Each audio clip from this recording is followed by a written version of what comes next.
அனைவருக்கும் வணக்கம். நான் ஸ்ரீபாத காலேஜிலேருந்து உதயகுமார் சார் கதைக்கிறேன்.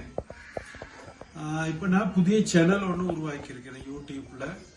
அது நீங்கள் மருதமுத்து உதயகுமாரன் அப்படின்னு சொல்லி நீங்கள் எட் பண்ணி பார்க்கலாம். இல்லைன்னு சொன்னால் உதயகானாமிருத இசை நிலையம் அப்படிங்கிற ஒரு பெயரில் இருக்குது. அப்போ இந்த சேனல்ஸில் பொறுத்தவரையில் எல்லா டீச்சர்ஸுகளும் கேட்டுக்கொண்டதற்கு இணங்க ப்ராக்டிக்கல்ஸாக தான் நிறைய விடயங்களை இப்போ நான் எட் பண்ணி வர்றதுக்கு ஆரம்பிச்சிருக்கிறேன். அந்த வகையில் இப்போதைக்கு பார்த்தீங்கன்னு சொன்னால் எமது கல்லூரி கீதம், ஒரு பாடசாலை கீதங்கள், அதே போல் பாடந்தரம் பொறுத்தவரையில் ஒரு கீதம் மட்டும் இப்போதைக்கு நான் மாணவர்களோடைய வச்சு நேரடியாக படிப்பிச்சு எட் பண்ணியிருக்கிறேன். அதனை தொடர்ந்து இப்போ எதிர்காலத்தில் மற்ற பாடல்கள் எல்லாத்தையுமே வீடியோ செய்து இதில் எட் பண்ணுறதுக்கு யோசிச்சிருக்கிறேன். நான் நினைக்கிறேன் இங்கேருந்து படிச்சுட்டு போன ஆசிரியர்கள் ஏனையவர்களுமே அதை பார்த்து மீண்டும் பயிற்சிகளை மேற்கொள்ளலாம். அதன் மூலமாக சில ஐடியாஸை நீங்கள் எடுத்துக்கொள்ளக்கூடியதாக இருக்கும். இன்னைக்கு பொதுவாக இந்த வீடியோவில் பாடசாலையில் எப்படி ஒரு ஸ்கூல் பேண்ட் உருவாக்குறது அப்படிங்கிறத பார்க்க போகிறோம். இப்போ பேண்டுன்னா உங்களுக்கு தெரியும், இலங்கையில் ஆர்மி பேண்ட்ஸ் இருக்குது. அது பார்த்தீங்கன்னா தேசிய தினத்தின் அன்று பார்த்தீங்கன்னு சொன்னால் இந்த பேண்டுகள் வாசிக்கப்படும். எப்படி வாசிக்கிறாங்க அப்படின்னு நீங்கள் பார்த்துருக்கலாம். அடுத்தது கேடட்டுக்கும் பேண்ட்ஸுகள் உருவாக்கப்படுது. அப்போ இந்த கேடட் பேண்ட் அதுகள் எல்லாமே கொஞ்சம் வேகமாக இருக்கும். இப்போ நாங்கள் பாடசாலைக்கு உருவாக்கப்பட போகிற ஒரு பேண்ட் ஆனது நாங்கள் பாடசாலையில் நடக்கின்ற நிகழ்வுகளுக்காக பயன்படுத்துறத இந்த பேண்டை உருவாக்க போகிறோம். இப்போ பாடசாலை நிகழ்வுன்னு சொன்னா பிரதம அதிதிகளை வரவேற்று அந்த பாடசாலையில் ஒரு நிகழ்ச்சி செய்யும் போது எப்படி இந்த பேண்டை நாங்கள் அங்கே பயன்படுத்தலாம். அப்போ அதுக்கான அளவான ஒரு வேகம் எல்லாமே லெஃப்ட் ரைட் அதில் தான் நடக்க போறாங்க. மார்ச்சிங் முறையில தான் நடந்து பேண்டை வாசிக்க போறாங்க. ஆனால் அளவான டைமிங் என்ன, இல்லாட்டி நாங்கள் அந்த வேகத்தில் போனோம்னு சொன்னா வர்ற பிரதம விருந்தினர்கள் எங்களோட பின்னுக்கு ஓடித்தனி வர வேண்டி வரும். அப்படி இல்லாத பட்சத்தில் சாதாரணமா ஒரு வாக்கிங் சாதாரணமா நடந்தோம்னு சொன்னா எப்படிங்கிற அளவுல தான் நாங்கள் ஒரு பேண்ட் எப்படி உருவாக்கலாம் அப்படின்னு சொல்றேன்.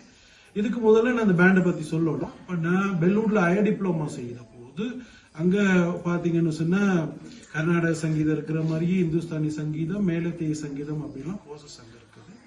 நாங்க கர்நாடக சங்கீதத்தை ஒரு பாடத்தை படிச்சாலும் எங்களுக்கு இன்னொரு தனியான உபபாட பரப்புகள்ல இந்த மேலத்தேய சங்கீதத்தை பத்தி தெரிந்து கொள்ளக்கூடிய பாடப்பரப்புகள் அங்க இருக்கு.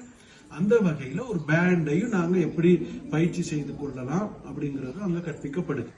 அதன்படி இந்த பேண்டை முழுமையா நான் கற்றுக்கொண்டதுக்கிடுங்க இறுதியாக நான் கற்பிச்ச கதிரேசன் மத்திய கல்லூரி, நாவலப்பட்ட கதிரேசன் மத்திய கல்லூரி ஒரு முழுமையான ஒரு பேண்டை உருவாக்கி விளையாட்டு போட்டிகள் போதெல்லாம் பயன்படுத்துவது உண்டு.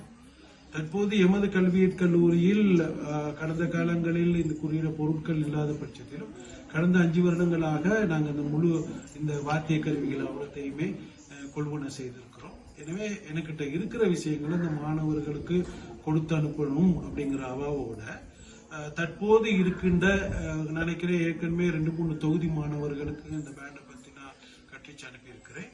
அதன்படி இந்த தற்போது இருக்கின்ற இந்த தொகுதி மாணவர்களுக்கு இந்த ஆரம்பத்திலிருந்து இந்த பேண்டை எப்படி படிச்சு நாங்க முழுமையான ஒரு பேண்டை உருவாக்கலாம் அப்படிங்கறத சொல்லிக் கொடுக்க போறேன். அதுல இன்னைக்கு பொதுவா பாத்தீங்கன்னு சொன்னா இந்த வாத்தியங்கள் பாருங்க. இப்ப நான் உட்கார்ந்து இருக்கிறேன், இந்த சைட் ட்ரம் வச்சிருக்கேன். இந்த சைட் ட்ரம் சும்மா கீழே வைக்க கூடாது. இதை நீங்க ஆசிரியர்கள் மாணவர்களுக்கும் சொல்லிக் கொடுக்கணும். கீழே வச்சேன்னா பிளே பண்ணி பழக்கக்கூடாது. ஏன்னா இதெல்லாம் உடையிறதுக்கு வாய்ப்பு இருக்கு. இப்ப நான் கீழே பாருங்க ஒரு விரிப்பு ஒண்ணு வச்சுதான் இதை வச்சிருக்கேன். அதே போல அப்படியே அங்க திரும்பி பாத்தீங்கன்னு சொன்னா ஒரு நாற்காலியில பாருங்க ஒரு பேஸ் ட்ரம் வச்சிருக்கிறேன். அந்த பேஸ் ட்ரம் பாத்தீங்கன்னா நாற்காலிக்கு மேல ஒரு துணியை விரிச்சு அந்த பேஸ் ட்ரம் வச்சிருக்கோம். அப்படி நான் மட்டும் அது இப்போ பயிற்சிக்கு மட்டும்தான். இந்த பயிற்சி முழுமையா செய்த பிறகு நாங்க பெரடை உருவாக்கும் போது அவங்க எல்லாம் தோல்ல போட்டிருப்பாங்க. அது நீங்க உங்களுக்கு அனைவருக்கும் தெரிஞ்ச விஷயம். ஏன் அந்த நாற்காலியோட அந்த துணியில மேல வச்சிருக்கோம்னு சொன்னா இது வாசிக்கல வைப்ரேட் ஆகி உடையிறதுக்கு வாய்ப்பு. அப்ப இந்த வாத்தியங்களை வாசிக்கிறதுக்கு முன்னுக்கு இதை எப்படி பாதுகாத்துக் கொள்ளணும் அப்படிங்கிறது ரொம்ப முக்கியமானது. ரைட். அடுத்த பகுதி நாங்க பார்த்தோம்னு சொன்னா இப்ப உதாரணமா அந்த ஒவ்வொரு வாத்தியங்களையும் எப்படி நாங்க போட்டுக்கொள்ளணும், எப்படி அதை வச்சுக்கொள்ளணும் அப்படிங்கிறது ரொம்ப முக்கியமான ஒரு பகுதி. அதுல இப்ப நான் ஒரு மாணவியை நான் உங்களுக்கு அனுப்பி பாருங்க.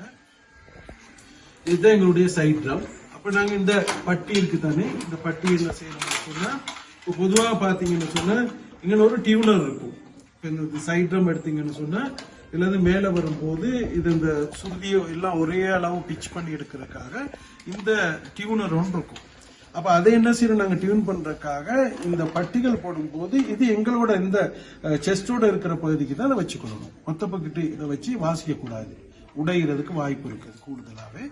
அடுத்த பகுதி பாத்தீங்கன்னு சொன்னா எங்களுக்கு தேவைப்பட்ட அளவுக்கு இதை ரிமூவ் பண்ணி இந்த இதை சரியா இருக்கான்னு பார்த்து இதை டைட் பண்ணி கொண்டு பிறகு மேலெல்லாம் டைட் பண்றது மூலமா தாங்க முழுமையான ஒரு சுருதி. அதெல்லாம் நாங்க எதிர்காலத்தில் திரும்ப நான் ஒரு பகுதியா சொல்லி கொடுக்கும் போது இதெல்லாம் கடைசி பகுதிகளுக்கு வர்றேன், வாத்தியங்களை எப்படி டியூன் பண்ணி கொள்றது அப்படிங்கிற விஷயங்கள்லாம் பார்ப்போம்.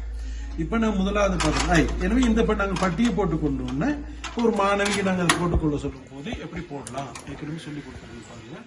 இப்படி வலது கைக்குள்ள அந்த பட்டியை போட்டு இதை வச்சுக்கணும். கூடுதலாவே வலது காலுக்கு இல்லாம இடது காலு பக்கம் தான் இந்த சைட்ரமும் வச்சுக்கணும். அப்ப நடக்கிறதுக்கு லேசா இருக்கும், வாசிக்கிறதுக்கு லேசா இருக்கும். இந்த இப்படி திரும்பி வாசிக்கிறது தான் சரியா இருக்கும். இப்படி வாசிச்சீங்கன்னு சொன்னா கஷ்டப்படுவீங்க. சரி தானே, இது ஒரு பகுதி. அடுத்து பாத்தீங்கன்னு சொன்னா சிம்பிள் நம்ம பயன்படுத்துறோம். நாங்க பொதுவாகவே இந்த சிம்பிள் பாருங்க, இது நான் கல்லூரிக்கு வாங்கும் போது ஜெர்மன் மேட், இது நீங்க பாடசாலைல வாங்குறீங்கன்னு தெரியல, கிட்டத்தட்ட இன்னைக்கு விலைக்கு கிட்டத்தட்ட ஒரு 55,000-60,000 ரூபாய் வரும் இது ரெண்டும். அப்ப இந்த சிம்பிளை பயன்படுத்துற முறையே இருக்குது. இல்லைன்னு சொன்னா இது பயன்படுத்துற தெரியாம பயன்படுத்தினா இந்த சைடெல்லாம் உடைப்படும், உடைஞ்சு வர்றதுக்கு கூடுதலான வாய்ப்பு இருக்குது. அப்ப இதை எப்படி பயன்படுத்தலாம் அப்படின்னு பாத்தீங்கன்னா நாங்க இப்படி திருப்பி கொள்ளும் போது இந்த கையை என்ன செய்யணும், முழுமையாக உள்ளுக்கு போட்டு இப்படி எடுத்துக்கணும். இப்படி எடுத்துட்டு இந்த அடுத்ததாக அந்த பேஸ் ட்ரம் பத்தி சில குறிப்புகளுக்கு உங்களுக்கு சொல்லலாம். இப்ப பாருங்க அந்த பேஸ் ட்ரம் வச்சிருக்கேன். எப்படி எனக்கு ஏற்கனவே சொன்னபடி இப்ப நாங்க சும்மா பயிற்சி முழுமையா பிராக்டிஸ் பண்ணி எடுக்கிறதுக்காக இந்த நாற்காலியில வச்சிருக்கிறேன். பாருங்க சும்மா நாற்காலியில இல்ல, கீழையும் வைக்கல, அதுக்கு ஒரு துணி விரிச்சு வச்சிருக்கோம். ஏன்னு சொன்னா இப்படி பயிற்சி கொடுக்கலாம். ஆனா இந்த வைப்ரேட் கீழே சும்மா வச்சோம்னு சொன்னா இந்த வைப்ரேட் வாசிக்க தட்டுப்பட்டு உடப்படும். எனவே இந்த பேஸ் ட்ரம்ல பாருங்க இப்படி 2 கொக்கி இருக்கு. அதை நாங்க போட்டு உங்களுக்கு தெரியும் நினைக்கிறேன், போட்டு விடுங்க. இந்த 2 கொக்கிலையும் கீழே 2 கொக்கிலையும் தான் இதை போட்டு கொள்றது. வாசிக்கும் போது என்ன செய்யணும்னு சொன்னா இந்த பேஸ் ட்ரம் பொதுவா பாத்தீங்கன்னு சொன்னா இந்த முழு இதுலயும் சரியான நடு இது இன்னும் டியூன் பண்ண வேண்டி இருக்குது இந்த பேஸ் ட்ரம். இப்ப பயிற்சிக்காக நாங்க எடுத்திருக்கிறோம். இது இந்த அடிக்கிறது இல்ல, ஏன்னா அதுல முழுமையான சத்தம் வராது. அப்ப சரியா இப்ப நீங்க பாத்தீங்கன்னு சொன்னா பேண்ட்ஸ் எல்லாம் அடிக்கிற மாதிரி தான் நாங்க வாசிக்க போறோம். சரியா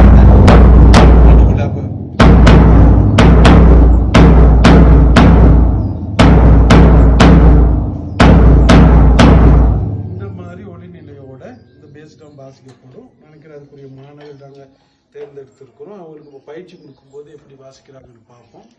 இப்ப ஆரம்பத்துல இருந்து சொல்லி கொடுக்கறதுனால எப்படியுமே பயிற்சியின் போது இடருவாங்க, அது தனி சரியான முறை. அதை எப்படி திருத்தி வரும்போது நம்ம முழுமையான ஒரு பேண்டை அமைக்க போறோங்கிறத நாங்க பார்க்க போறோம். அதன்படி இது பகுதியா நாங்க செய்து எடுத்துக்கிற ஒவ்வொரு பகுதியின் வீடியோ உங்களுக்கு இதுல அப்லோட் பண்ணப்படும். நீங்க இதை பார்த்து நான் நினைக்கிறேன் நீங்க பாடசாலையில ஒரு முழுமையான ஒரு பேண்டை உருவாக்கலாம். இப்ப நாங்க ஆரம்பத்துல இருந்து பார்க்க போறோம் எப்படி சைட் ட்ரம், திரும்ப எப்படி பேஸோட சிம்பிள், இப்படி எல்லாம் இந்த ரோலிங் எப்படி படிக்கிறது அப்படிங்கறத சொல்லி தர போறேன். இறுதியாக பிறகு பெரடோட எப்படி மெலோடிக்கா அந்த பகுதிகள் அது வேறையா நான் உங்களுக்கு சொல்லித்தர இருக்குது. இந்த மெலோடிக்கா எப்படி வாசிக்கிறது, இடையே வந்து நோட்ஸ் எப்படி, அதுல நோட்டேஷன் எப்படி எழுதி கொள்ளலாம், இந்த மெலோடிக்கா எப்படி வாசிக்கிறதுக்கு முன்னுக்கு நான் நினைக்கிறேன் உங்களுக்கு ஒரு ஹார்மோனியத்தின் அறிமுகத்தையும் கொடுக்கலாம். அதுல எப்படி சுரப்பகுதிகள் இருக்கு, அது எப்படி வாசிக்கிறது, இந்த நோட்டேஷன்களை எப்படி உருவாக்கி கொள்றது அப்படிங்கறதெல்லாம் நான் எதிர்காலத்துல இந்த முழுமையான பேண்டை செய்து நாங்கள் முடிக்கும் போது அடுத்தடுத்த பாடல்களை உருவாக்குறதுக்கு எல்லாமே செய்து இந்த வீடியோக்களாக உங்களுக்கு நான் அதில் அப்லோட் பண்ணுவேன். அதன் மூலமாக நீங்க என்ன செய்யலாம், பாடசாலையில ஒரு முழுமையான பேண்டை உருவாக்கி கொள்ளலாம். Okay right. அப்ப அடுத்து நாங்க பார்ப்போம் இப்போ சைட் ட்ரம் எப்படி கையாளுறது அப்படிங்கிறது.